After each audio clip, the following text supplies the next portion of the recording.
আসসালামু আলাইকুম ওয়া রাহমাতুল্লাহি ওয়া বারাকাতুহু। ওয়ালাইকুম আসসালাম ওয়া রাহমাতুল্লাহ।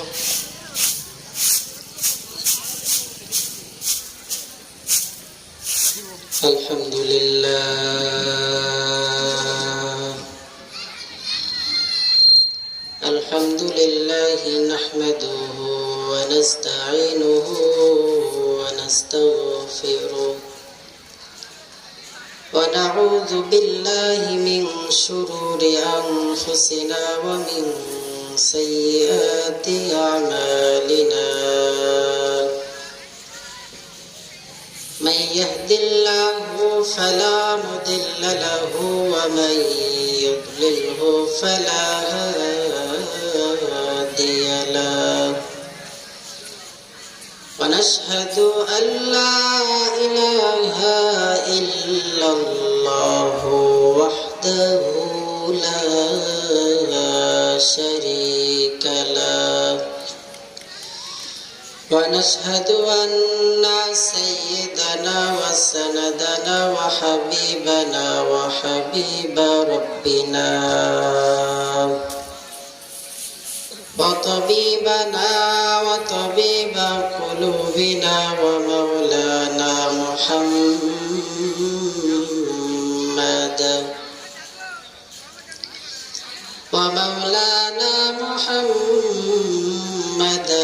عبده ورسوله المصطفى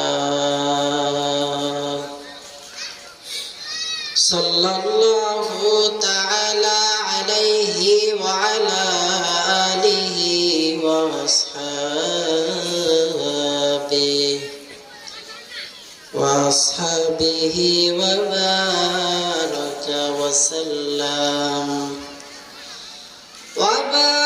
وبارك وسلم تسليما كثيرا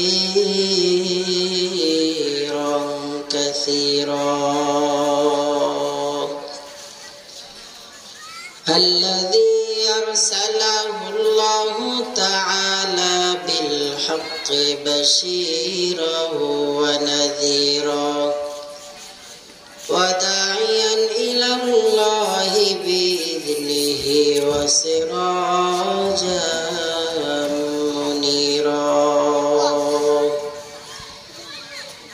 أما بعد فأعوذ بالله من الشيطان الرجيم. بسم الله الرحمن الرحيم.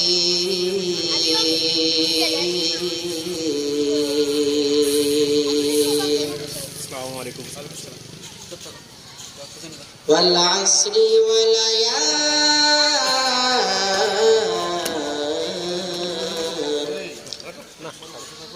والعصر إن الإنسان لفي خسر إلا الذين آمنوا وعملوا الصالحات وتواصوا بالحق وتواصوا بالصبر. وقال النبي صلى الله تعالى عليه وسلم كل أمتي يدخلون الجنة إلا من أبى أو كما قال النبي عليه الصلاة والسلام. बातिल से दबने वाले आए आसमां नहीं हम. बातिल से दबने वाले आए आसमां नहीं हम. सो सोबर कर चुका है तो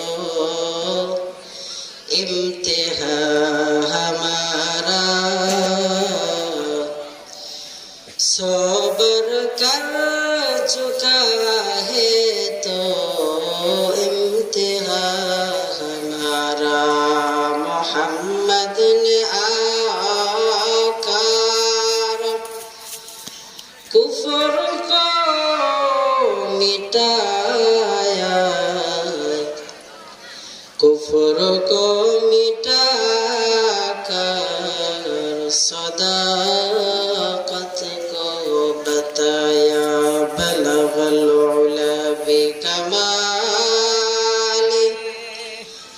कशफत दुजा बिजमाली हसनत जमीआ खिसाली सल्लु अलैहि वाली মনটা যদি হইতো প্রবল হাওয়া হইতো যদি শুভ্র কবুতর মেঘের ডানায় পাঠিয়ে দিতাম পাখির ডানায় উড়িয়ে দিতাম মদিনার পথে যেথায় আমার প্রিয় নবী ঘুমাই নিরন্তর যেথায় আমার প্রিয় নবী ঘুমাই নিরন্তর মেঘময়ূরী পশ্চিমেতে যেও আমার সালাম নবীর দেশে দিও রওজা জিয়ারতের আশায় রওজা জিয়ারতের আশায় পিয়াসী অন্তর যেথায় আমার প্রিয় নবী ঘুমাই নিরন্তর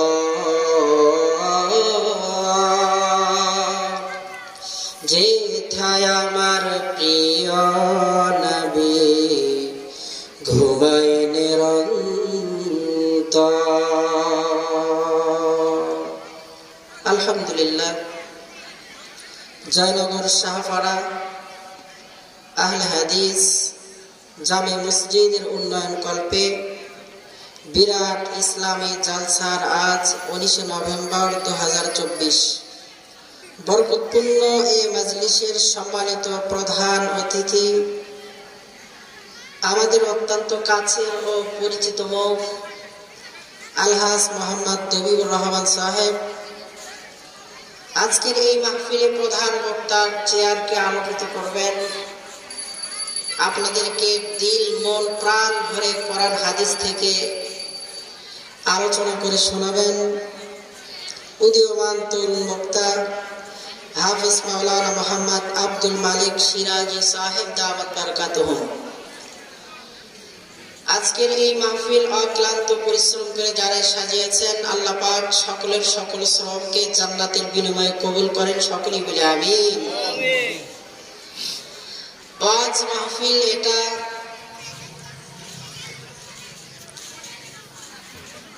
মানুষ কিভাবে জাহান্নাম থেকে বেঁচে জান্নাতের দিকে যাইতে পারে এর একটা পথ প্রদর্শক হিসাবে মানুষকে ধ্যান ধারণা দিবে, এজন্য ওয়াজ মাহফিলের ইন্তজাম করা হয়। হাকিমুল উম্মাত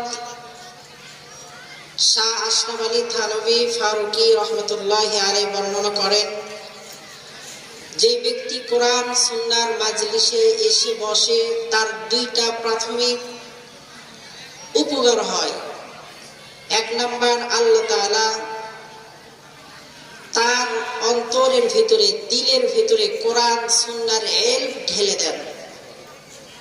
দ্বিতীয় নাম্বার যে উপকারটা হয়, মানুষের ইমানের ব্যাটারি চার্জ হয়। ব্যাটারিতে চার্জ না থাকলে যেরকম ভাবে মোবাইল চলতে পারে না, বন্ধ হয়ে যায়, ব্যাটারিতে চার্জ না থাকলে যেরকম ভাবে অটো রিক্সা, অটো গাড়ি এক সময় বন্ধ হয়ে যায়, মানুষের ইমানেরও একটা ব্যাটারি আছে।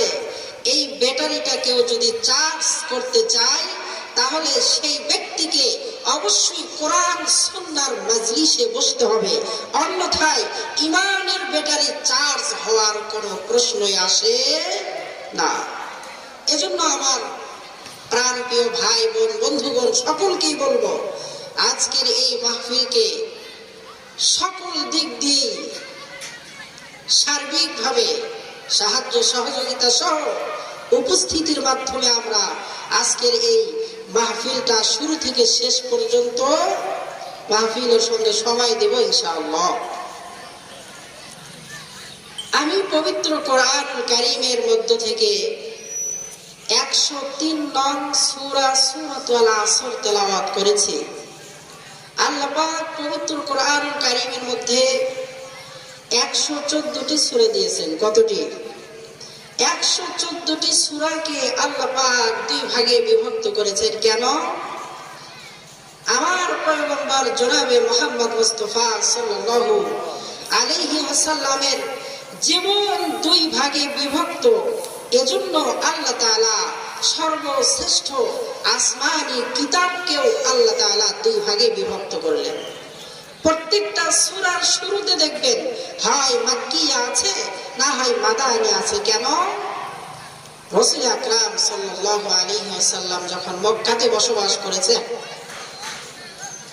ওই সময় যে সমস্ত সূরাগুলো রাসূলের উপরে নাজিল হয়েছে, ওই সমস্ত সূরার শুরুতে আল্লাহ পাক সূরাতুল ফাতিহা মাক্কিয়া বলে শুরু করেছেন। মুসলমান বন্ধুগণ,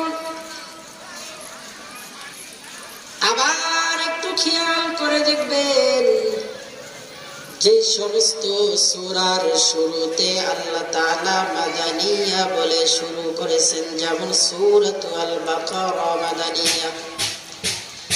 আল্লাহর পয়গম্বর যখন মক্কা ছেড়ে মদিনাতে চলে গেলেন, আল্লাহ তাআলা আমার পয়গম্বরের সাথে সাথে কোরআনকেও মক্কা থেকে মদিনাতে নিয়ে গেলেন।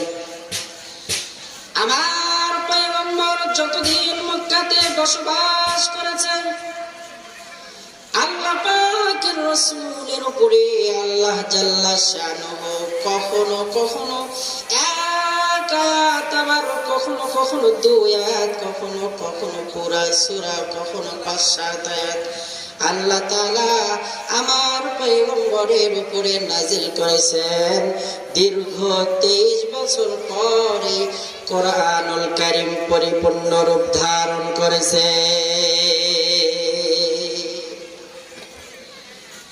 আমার পয়গম্বরের জীবন দুই ভাগে বিভক্ত। আল্লাহর পয়গম্বর যখন মদিনাতে গেলেন, যাওয়ার পরে রাসূলের উপরে যে সমস্ত সূরাগুলো নাজিল হইল, আল্লাহ তাআলা সূরার শুরুতে দিয়ে দিলেন সূরাতুল বাকারা মাদানিয়া। দুনিয়ার মানুষ শুনে রাখো, শুনে রাখো, আমার পয়গম্বর জনাবে মুহাম্মদ মুস্তাফা তার মাতৃভূমি মক্কা ছেড়ে যখন মদিনাতে চলে গেলেন, আল্লাহ তাআলা যখন আমার পয়গম্বরকে বললেন যে হাবিব আমার, এখন আর বসে বসে বসে বসে থাকলে চলবে না, আপনি মানুষদের মাঝে কোরআন সুন্নাহ এবং ইসলামের কথাগুলো বিলিয়ে দেন। আল্লাহর পয়গম্বরকে মক্কার মানুষগুলো আদরের ভাতিজা বলে ডাক দিত, আলামিন বলে ডাক দিত। যখনই আল্লাহ তাআলা পয়গম্বরকে নির্দেশ প্রদান করলেন, নবী আপনি এখন মানুষের মাঝে ইসলামের কথা বলেন, দ্বীনের দাওয়াত দেন। পয়গম্বর যখন দ্বীনের দাওয়াত দেওয়া শুরু করলেন, আল্লাহর পয়গম্বর দুঃখ কষ্ট নিয়ে বলেন যে যারা আমাকে আলামিন উপাধিতে ভূষিত করেছিল, ওই সমস্ত ব্যক্তিগুলোই আমারে বলল, মুহাম্মদ তুমি চির ধ্বংস।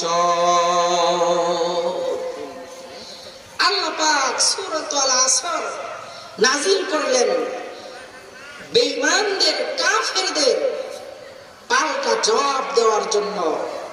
সঙ্গে সঙ্গে জিবরিল আমিনের আগমন। ওগো পয়গম্বর, আপনাকে যারা বলে যে আপনি ধ্বংস, পয়গম্বর চিন্তার কোনো কারণ নাই গো, আপনি তো ধ্বংস নন, যারা আপনাকে বলেছে আপনি ধ্বংস। ওগো নবী আপনি শুনে রাখেন, শুনে রাখেন, ওই ব্যক্তিগুলোই চির ধ্বংস, আর আপনি আল্লাহ পাকের কাছে বড় প্রিয়। আল্লাহ পাকের রাসূলের উপরে আল্লাহ পাক সূরাতুল আসর নাজিল করলেন আর বললেন, পয়গম্বর আপনার চিন্তা করার কোনো কারণ নাই। দুনিয়ার মানুষ যতই বলুক যে আপনি ধ্বংস, নবী আপনি ধ্বংস না, যারা আপনাকে ধ্বংস বলেছে তারাই স্পষ্ট ধ্বংস, তোমরা জাহান্নামের আসামি। আল্লাহ তাআলা সূরাতুল আসরের মধ্যে এমন কিছু রেখেছেন, ইমাম শাফিঈ রাহমাতুল্লাহি আলাইহি বর্ণনা করেন, তিনি বলেছেন সূরাতুল আসরের মধ্যে এত ব্যাখ্যা, এত বিশ্লেষণ, এত তাফসীর, এই তাফসীর যদি ভিন্ন করে কেউ লিখতে যাইতো তাহলে আলাদা একটা কিতাব রচিত হয়ে যেত। মুসলমান শুধু তাই নয়, ইমাম শাফিঈ রাহমাতুল্লাহি আলাইহি বর্ণনা করেন, দুনিয়ার মানুষ আল্লাহ তাআলা 114টি সূরা নাজিল করেছেন, এর মধ্যে সূরাতুল আসর নাজিল করেছেন। দুনিয়ার মানুষ শুনে রাখো, শুনে রাখো, আল্লাহ তাআলা বাকি 113টি সূরা যদি নাজিল নাও করতেন, শুধুমাত্র সূরাতুল আসর নাজিল করতেন, তাহলে মানুষের জাহান্নাম থেকে ফিরে জান্নাতে যাওয়ার জন্য আল্লাহ পাকের কোরআনের একটা সূরাই যথেষ্ট হয়ে যাইত। সূরাতুল আসর আল্লাহ তাআলা অত্যন্ত দামি, ফজিলতপূর্ণ, গুরুত্বপূর্ণ করে আমাদের জন্য পাঠিয়েছেন। সূরাতুল আসরের মধ্যে আছে মানুষ কি কাজ করলে জান্নাতি হবে, মানুষের সফলতা এবং মানুষের দৈনন্দিন জীবনের কাজ কর্ম, আল্লাহ তাআলা সব কিছুই সূরাতুল আসরের মধ্যে দিয়ে দিয়েছেন। আর মানুষের ধ্বংস কিসে আল্লাহ তাআলা তাও স্পষ্ট করে দিয়েছেন সূরাতুল আসরের মধ্যে। সূরাতুল আসর ইমাম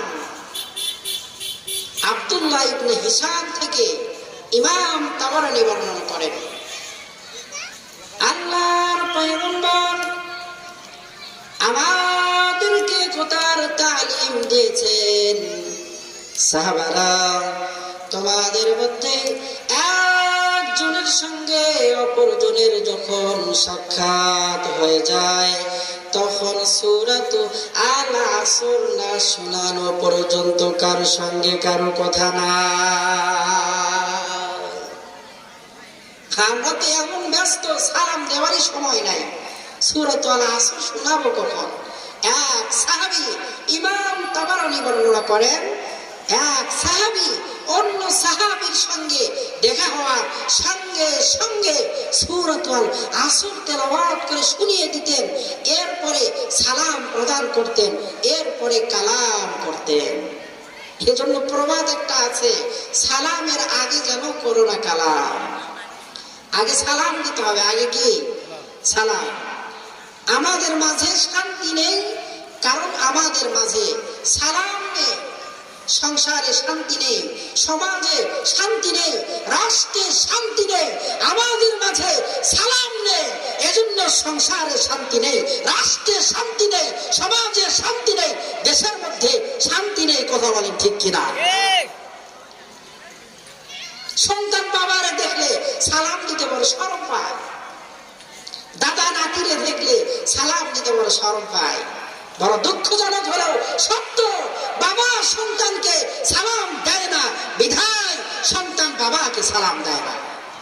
এলাকার মুরব্বীরা ছোট্ট ছোট্ট সন্তানদেরকে আদর স্নেহ সালাম দেয় না বিধায় মুরব্বীরা সালাম পায় না। কথা বলেন ঠিক কিনা? একদিন ছোট্ট সন্তানকে আপনি সালাম প্রদান করেন, 2 দিন সালাম প্রদান করেন, 3 দিন সালাম প্রদান করেন, 4র্থ দিনের মাথায় ওই ছোট্ট সন্তান, আপনার নাতি, আপনার ছেলে, আপনার মেয়ে আপনাকে সালাম দেওয়ার জন্য চুকে থাকবে আর বলবে কখন আসবে আমার বাবা বাড়িতে, কখন আসবে আমার দাদু বাড়িতে। আসার সঙ্গে সঙ্গে সালাম প্রদান করবে। বড় দুঃখজনক বিষয়, বাড়িতে গিয়ে বলে আব্বু,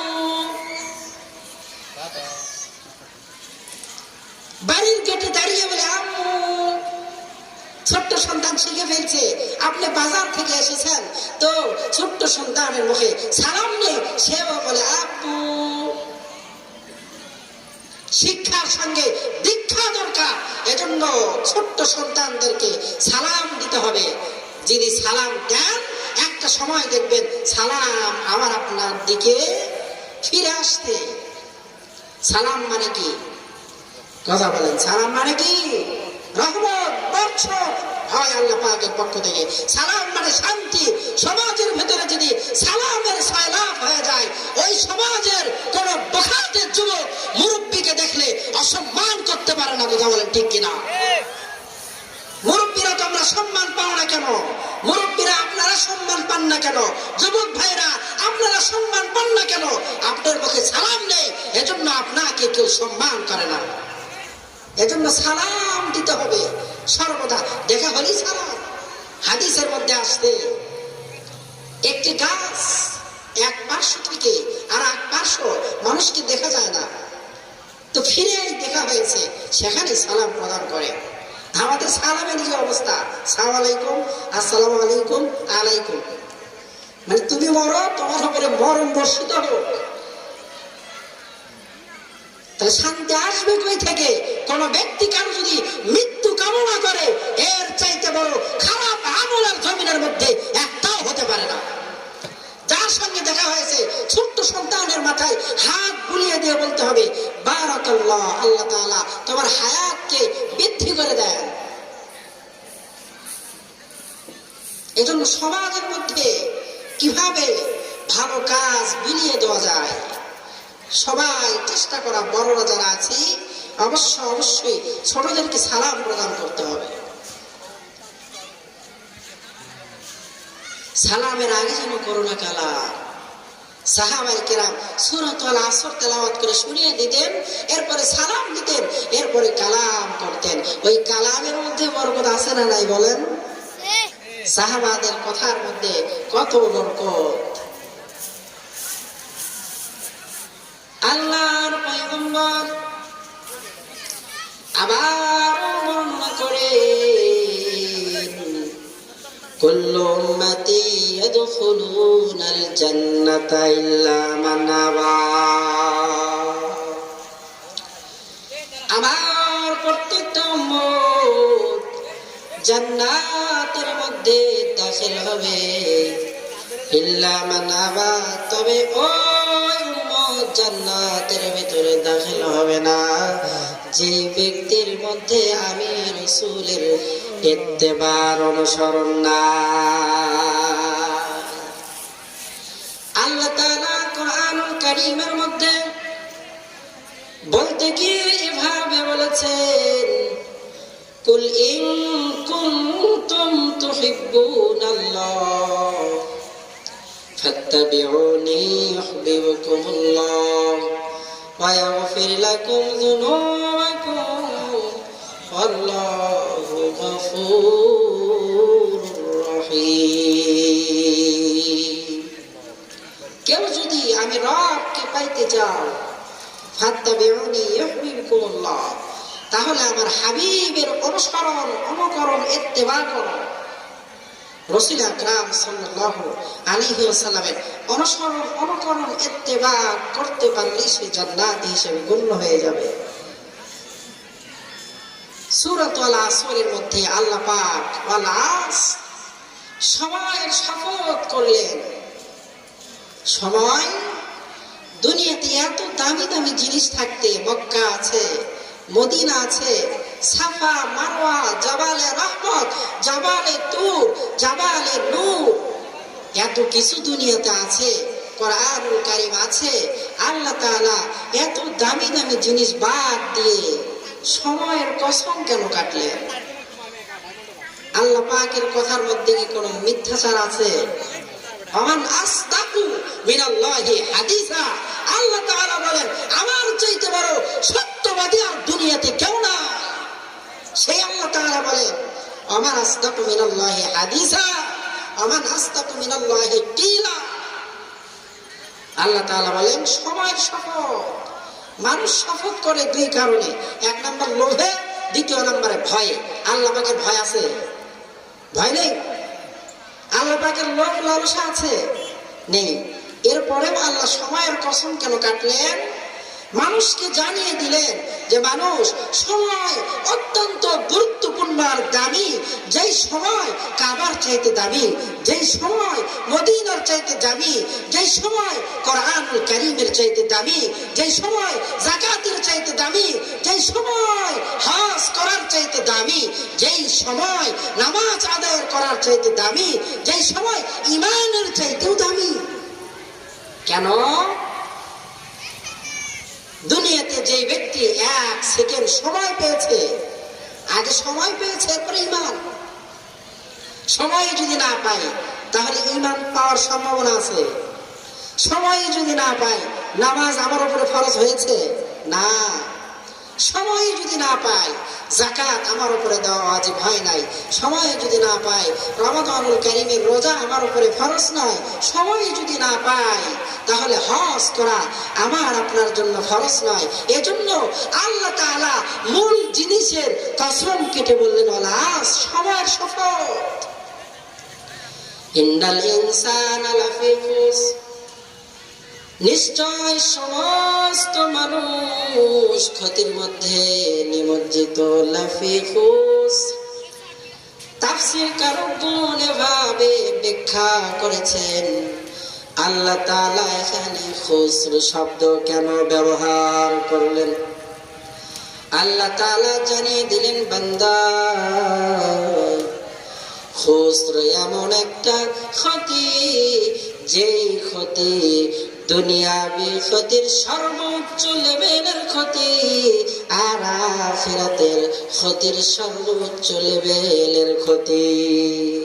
দুনিয়াতে কারো 1 লাখ টাকা হারিয়ে গেলে বিলাপ করে, 2 লক্ষ টাকার গাড়ি হারিয়ে গেলে বিলাপ করে আর কান্না করে।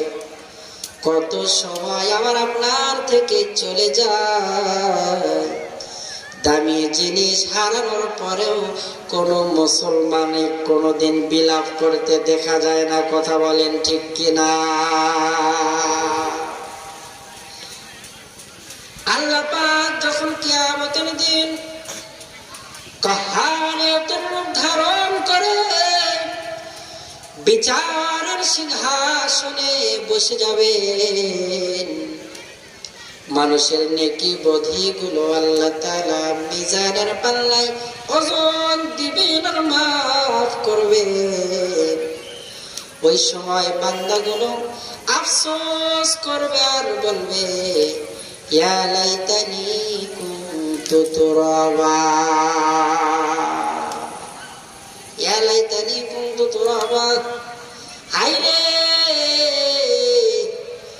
আজকে এই কঠিন দিনে যদি আমরা মাটি হয়ে যেতাম, তাহলে বিচারের সম্মুখীন হতে হইতো না।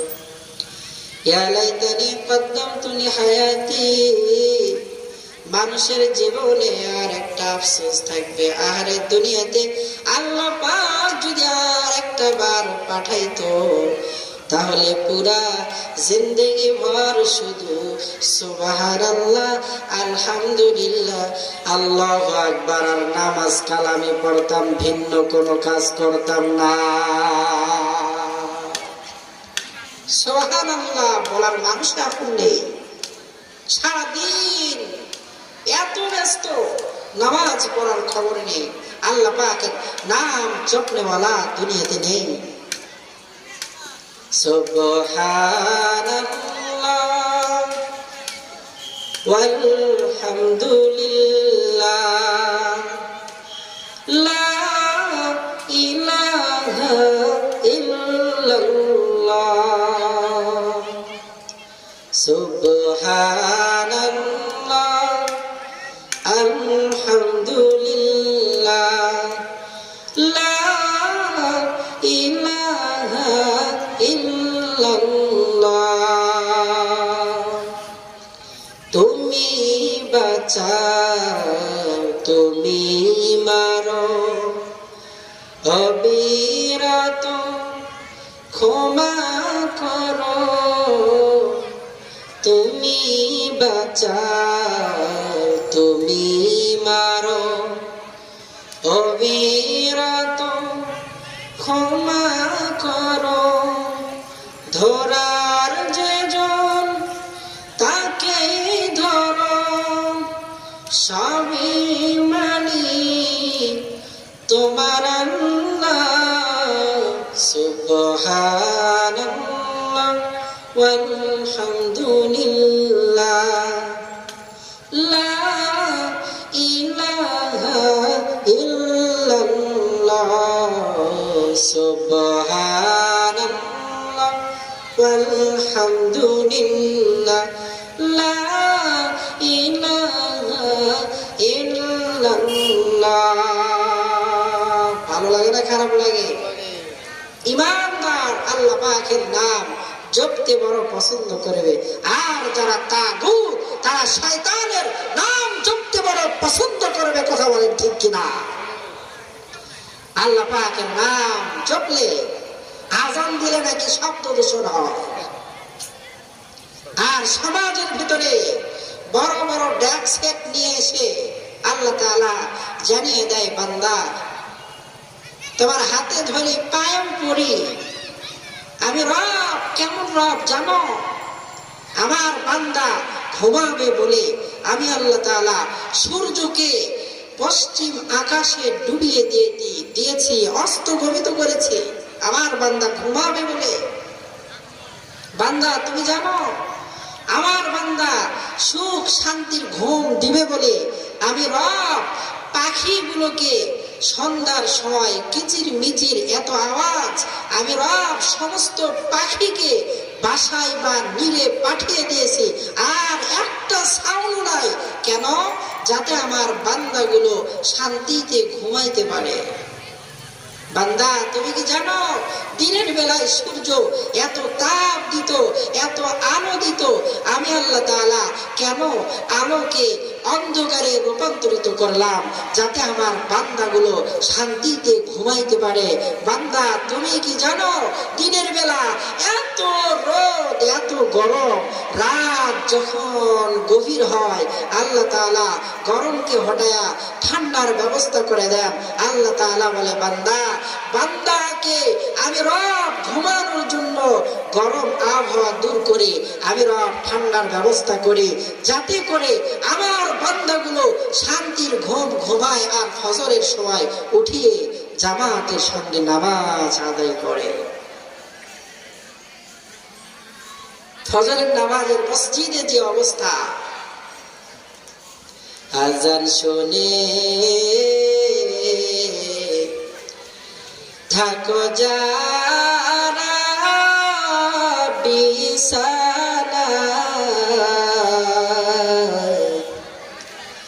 তাদের জন্যে কান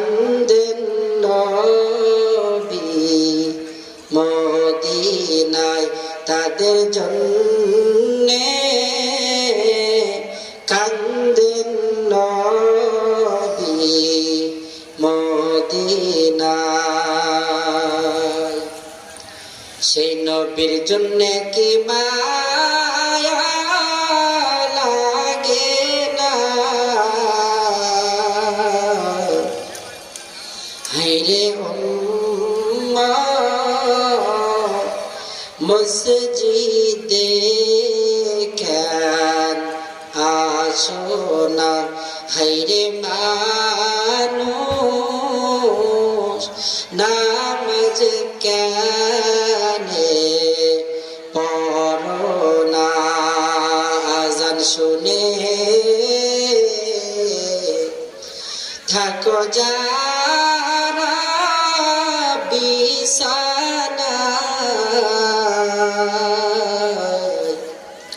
তাদের জন্য কান্দেন নবী মদিনায়। নবী সারা জিন্দেগি ভর উম্মতের জন্য কান্না করেছেন। এখনো নবীকে যদি আমি আপনি কান্না করাই, তাহলে আমি আপনি কেমন উম্মত বলেন? যেই নবী জন্মগ্রহণ করার পর থেকে মৃত্যুবরণ পর্যন্ত, এমনকি কিয়ামত পর্যন্ত আল্লাহ পাকের রাসূল রাওযাতুম মিন রিয়াজিল জান্নাত উম্মতের নাজাতের জন্য কান্না করছেন।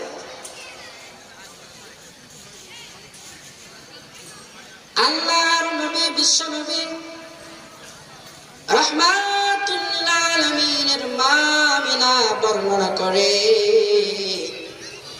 আমার সন্তান যেদিন দুনিয়াতে আসে, একটা সময় আমার ঘর ঘুটঘুটে অন্ধকার, কিছুক্ষণ পর দেখি আমার ঘরের ছাদটা ফেড়ে কে যেন নূরের মশাল নিয়ে আমার ঘরের ভেতরে তাশরীফ আনলেন, আগমন করলেন। আমি মা আমিনা বড় আশ্চর্যান্বিত হয়ে গেলাম, অবাক হয়ে গেলাম। আর ডাক দিয়ে বললাম, আপনি কে? আমার ঘরের ভেতরে উপরের ছাদ ফেরে কেন প্রবেশ করলেন? সঙ্গে সঙ্গে আম্মা জান হাওয়া আলাইহিস সালাম প্রশ্নের জবাবে বললে,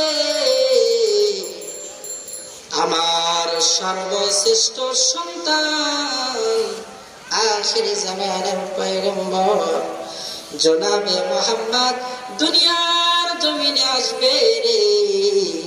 আমার সর্বশ্রেষ্ঠ সম্মান, সর্বশ্রেষ্ঠ সন্তানকে আমি ফুলের তোড়া দিয়ে অভ্যন্তরণা জানানোর জন্য তোমার ঘরেতে আগমন করলাম।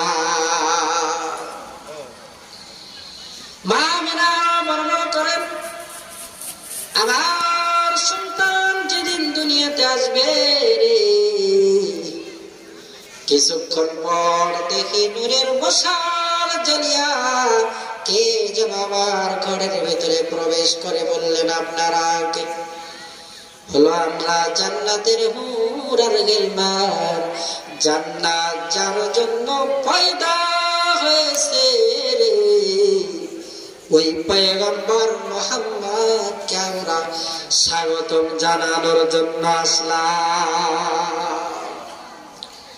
আম্মা জান আমিনা বর্ণনা করেন, আমার পয়গম্বর যেন তেন পয়গম্বর নয়, যেন তেন মানব, যেন তেন শিশু নয়।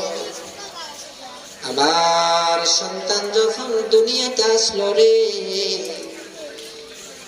দুনিয়াতে ভূমিষ্ঠ হওয়ার পরে শিশু মুহাম্মদ আল্লাহ পাকের কুদরতি কদমে সেজদায় লুটিয়ে গিয়েছে। আমি মা আমিনা বড় আশ্চর্য হয়ে গেলাম। আর আমার সন্তান মুহাম্মাদের মুখ বরাবর আমার কানটা লাগালাম। কান লাগিয়ে শুনি রে, দয়ার নবী মায়ার নবী শিশু মুহাম্মদ সিজদায় পড়িয়া উম্মতি উম্মতি বলে কান্না করে, আর আল্লাহ তাআলাকে বলে, মালিক আমার গুনাহগার উম্মতদেরকে যদি আপনি জান্নাতের ঘোষণা না দেন, তাহলে আমি শিশু মুহাম্মদ সিজদায় পড়েছি, কিয়ামত হয়ে যাবে রে আল্লাহ, আমি মুহাম্মদ সিজদা থেকে কিন্তু মাথা উঠাবো না। আমার পয়গম্বর জন্ম হওয়ার পরে উম্মতের জন্য কান্না করলেন। আল্লাহর পয়গম্বর উম্মতের জন্য কান্না করেছেন, এখনো নবী কান্না করেন রওজাতে শুয়া শুয়া। আল্লাহর পয়গম্বরের 3 দিন হলো মদিনাতে খবর নাই। সমস্ত সাহাবাদের মধ্যে একটা ঘোষণা হয়ে গেছে যে মুহাম্মদ দুনিয়াতে নাই, কারণ 3 দিন হলো মুহাম্মদকে মদিনাতে দেখা যায় না। রাসূল আকরাম সাল্লাল্লাহু আলাইহি ওয়াসাল্লামের সাহাবী ওমর ফারুক রাদিয়াল্লাহু তাআলা আনহুর মেজাজ বড় খারাপ হয়ে গেছে। তরবারিটা নিয়ে বাজারে দৌড় মেরেছে। বাজারে গিয়ে দীপ্ত কণ্ঠে ডাক দিয়ে বলে, রে বেঈমান বেদিন কাফের, তাড়াতাড়ি আমার প্রশ্নের জবাব দে রে, কোথায় আমার পয়গম্বরকে মেরে ফেলে রেখেছো বা কোথায় রাখছো? যদি আমার পয়গম্বরের খবর আর খোঁজ দিতে না পারো রে, আমি ওমরের তরবারির হাত থেকে একটাও মুনাফিক বাঁচতে পারবে না। ওমরের মেজাজ বড় খারাপ হয়ে গেছে। 3 দিন হলো মদিনাতে আমার পয়গম্বরের খবর নেই, কে কোথায় নবীকে রাখছো, তাড়াতাড়ি বের করে দাও, না হলে আমি ওমরের তরবারির হাত থেকে একজন বাঁচতে পারবে না। রাসূলের সাহাবী ওমর ফারুক মেজাজ বড় খারাপ করে দাঁড়িয়ে আছে। আবু বকর সিদ্দিক ডাক দিয়ে বলে, মেজাজ খারাপ করা যাবে না, আমার পয়গম্বরকে খুঁজতে হবে। পুরা মদিনার মানুষগুলো 3 দিন হলো অনাহারে না খেয়ে পাগলের মতো কান্নাকাটি শুরু করছে। আর শিশু সন্তানগুলো ডাক দিয়ে বলতেছে, আমাদের পয়গম্বর মুহাম্মদ কই রে, আমাদের পয়গম্বর মুহাম্মদ কই? কারণ যে মুহাম্মদকে দেখলে বাচ্চা শিশুদের ক্ষুধাগুলো নিবারণ হয়ে যাইত। আবু বকর সিদ্দিক বললেন, এখানে থাকলে চলবে না, তাড়াতাড়ি ভিন্ন কোথাও নবীজির খোঁজ করতে হবে। এবার পয়গম্বরকে খোঁজার জন্য শহর ছেড়ে গ্রামের দিকে রওনা দিয়েছে। যাইতে যাইতে একটা পাতারের ভেতরে, মরুভূমির ভেতরে তাকিয়ে দেখে, মরুভূমির ভেতরের সমস্ত ওট দুম্বার ভেড়াগুলো আসমানের দিকে তাকিয়ে আছে, ঘাসে মুখ লাগায় না। কিছু দূর সামনে যাওয়ার পরে একটা রাখালের সঙ্গে মোলাকাত সাক্ষাৎ। রাখাল ডাকতে বলে, আপনারা কে? আপনাদেরকে চিনি না। আবু বকর সিদ্দিক বলল যে, আমরা রাহমাতুল লিল আলামিন, দয়ার নবীজির দরবারের লোক। ও দয়াল নবীজির দরবারের লোক, শুনে রাখে, আজকে 3 দিন হয়ে গেল রে, ওই পাহাড়ের গর্তে কে যেন উম্মতি উম্মতি উম্মতি বলে কান্না করে। আপনাদের হাতে ধরি, পায়ে পড়ি রে, এই আল্লাহর গোলামটারে এখান থেকে নিয়ে যান। আজকে 3 দিন হলো ওই লোকের কারণে আমাদের ওর দুম্বা ভেড়াগুলো ঘাসে মুখ লাগায় না। ওমর ফারুক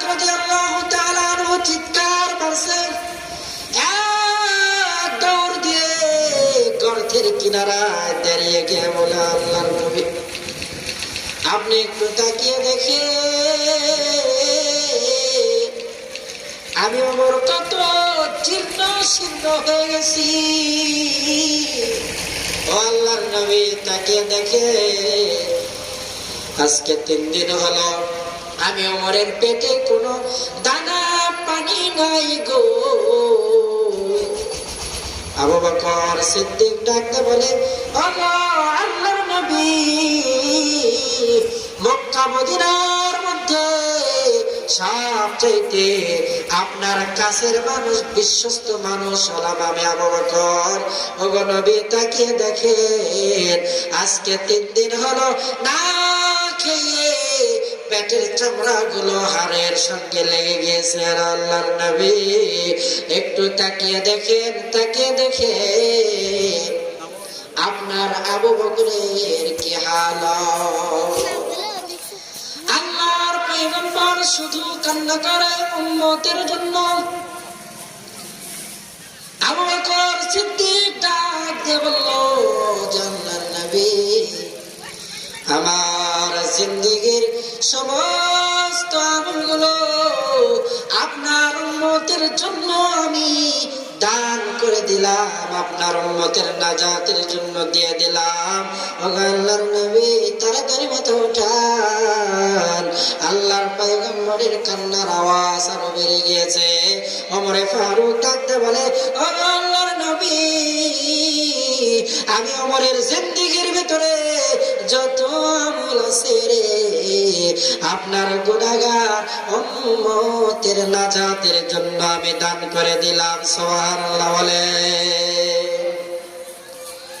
আল্লাহর পয়গম্বর মাথা উঠায় না। আবু বকর ডাক দিয়ে বলল, এরকম করলে হবে না, তাড়াতাড়ি নবীজির কলিজার টুকরা ফাতেমার ডাক দাও। এবার ফাতেমা রাদিয়াল্লাহু তাআলা জান্নাতের নারীদের সরদার, আল্লাহর পয়গম্বরের সবচাইতে পছন্দের এবং কাছের মেয়ে, ছোট্ট মেয়ের ডাক দিছে। আল্লাহর পয়গম্বরের শিওরে দাঁড়িয়ে ডাক দিয়ে বলে, বাবা একটাবার আমার দিকে নয়, আপনার ছোট্ট ছোট্ট নাতি হাসান হোসাইনের দিকে তাকান। ছোট্ট শিশুগুলো আজ 3 দিন হলো কান্না করে আর বলে, নানাই কই, নানাই কই, নানাই কই। আমার সন্তানগুলো কোনো দানা পানি পেটে দেয় না। ওগো বাবা আপনি মাথা উঠান, আমি ফাতেমার জিন্দেগীর সমস্ত আমল আপনার গুনাহগার উম্মতের জন্য দান করলাম। আল্লাহর পয়গম্বর মাথা উঠায় না। এবার ফাতেমা রাদিয়াল্লাহু তাআলা আনহা ডাক দিয়ে বলে, বাবা আপনার উম্মতের জন্য এত মায়া, এত ভালোবাসা, আমি আমার কলিজার টুকরা হাসান হোসেনকে আপনার উম্মতের জন্য কুরবানি করে দিলাম। আল্লাহু আকবার করে বলে। হাসান হোসেনকে তার মা জান্নাতের যুবকদের সর্দার আল্লাহ পাকের রাস্তায় কুরবানি করে দিলেন আমাদের উম্মতের জন্য। আল্লাহর পয়গম্বর মাথা উঠায় না, কান্নাও থামায় না।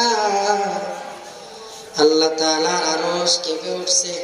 আল্লাহ তাআলা জানিয়ে দিলেন, জিবরাইল তাড়াতাড়ি যাও, আমার আরশের ভিতরে কাঁপুনি উঠছে রে।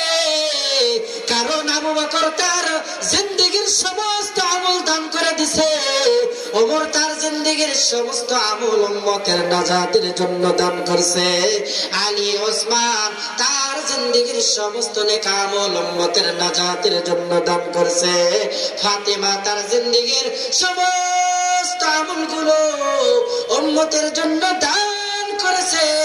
এমনকি নিজের কলিজার টুকরা সন্তানগুলোকেও আয় নবীর উম্মতের জন্য নাজাতের জন্য কুরবানি করে দিছে। এখনো যদি আমার পয়গম্বর মাথা না উঠায়, আর শাহজিমের মধ্যে কাঁপুনি উঠে গেছে। তাড়াতাড়ি পয়গম্বরের নিকটে যা, আমার পয়গম্বর কি চায় আমি আল্লাহ তাআলা সব দিয়ে দিব। ওগো পয়গম্বর কি চান? আল্লাহর পয়গম্বর ডাক দিয়ে বলো, আমি আমার উম্মতের নাজাত চাই। আল্লাহ তাআলা জানিয়ে দিলেন, নবী চিন্তা করার কোনো কারণ নাই, ওই হাসরের ময়দানের মালিক হলো আমি আল্লাহ তাআলা, মালিক ইয়াউমিদ্দিন।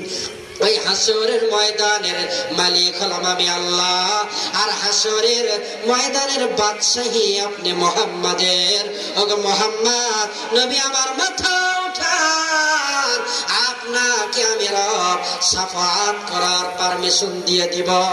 যতক্ষণ পর্যন্ত আপনার একটা উম্মত জাহান্নামে থাকবে, আমি আল্লাহ তাআলা আপনার শাফাতের দরওয়াজাকে বন্ধ করব না। আল্লাহু আকবার করে বলে। ওই নবীর ভালোবাসবেন না, কাকে ভালোবাসবে? হে রাসূল তোমায় ভালোবাসি অন্তরে শুধুই, মুখে না। জান্নাতের আশায় নয় হে রাসূল, জাহান্নাম কেও ডরি না। তোমায় পাওয়ার আশায় মন ছুটে যায় মদিনায়। এ আশিকে দিদার দাও না, আর দূরে থাকিও না। এ আশিকে দিদার দাও না, আর দূরে থাকিও না। রাসূলের জন্য পথ চেয়ে চেয়ে থাকতে হবে। তোমার পথ চেয়ে থাকি আমি ইয়া রাসূলাল্লাহ, ইয়া হাবিবাল্লাহ। কবে পাবো যে তোমার দিদার, ইয়া রাসূলাল্লাহ, ইয়া হাবিবাল্লাহ। কত যে চেয়ে থেকেছি, কত যে অশ্রু ঢেলেছি, এ আশায় শুধু থেকেছি, কবে পাবো যে তোমার দিদার। তোমার পথ চেয়ে থাকি আমি ইয়া রাসূলাল্লাহ, ইয়া হাবিবাল্লাহ। আল্লাহ পাক রাসূলের ভালোবাসা অন্তরে রেখে রেখে আমাদেরকে সামনে জীবন চলার মতো তৌফিক দান করেন। ওমা তৌফিক ইল্লা বিল্লাহ। আসসালামু আলাইকুম ওয়া রাহমাতুল্লাহি ওয়া বারাকাতুহু।